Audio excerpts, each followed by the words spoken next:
কথা না বাড়িয়ে আমরা সরাসরি চলে যাব ঘটনায়। আশা করছি আজকের ঘটনাটি আপনাদের ভালো লাগবে।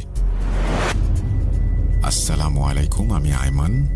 আবার লেখা শুরু করলাম কেরানীগঞ্জ থেকে।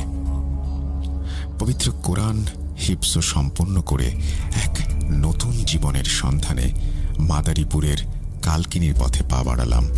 গন্তব্য ছিল হিফজ শুনানির মজলিস। সেখানে পৌঁছানোর পর আল্লাহর অসীম কৃপায় অপ্রত্যাশিতভাবে একটি মসজিদে ইমামতির সুযোগও জুটে গেল।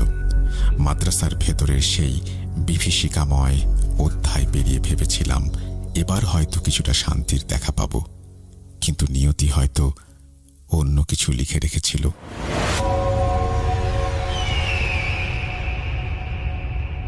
একদিন ফজরের নামাজের পর, তখনও আলো পুরোপুরি ফোটেনি, এক প্রবীণ মুসল্লি প্রায় হাঁপাতে হাঁপাতে আমার কাছে ছুটে এলেন।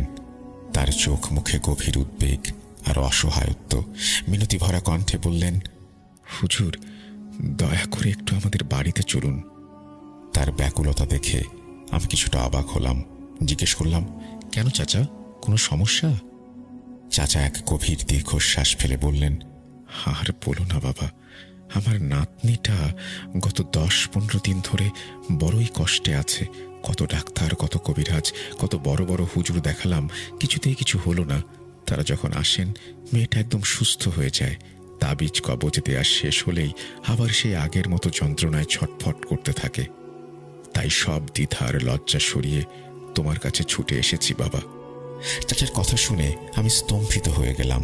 আমার আধ্যাত্মিক জগতের অভিজ্ঞতা তো একেবারেই ব্যক্তিগত, গোপনীয়। তিনি কি করে আঁচ করলেন যে আমি এই ধরনের কিছু করতে পারি? কবিরাজি, তাবিজ কবজ তো আমার তেমন পছন্দের বিষয়ও নয়।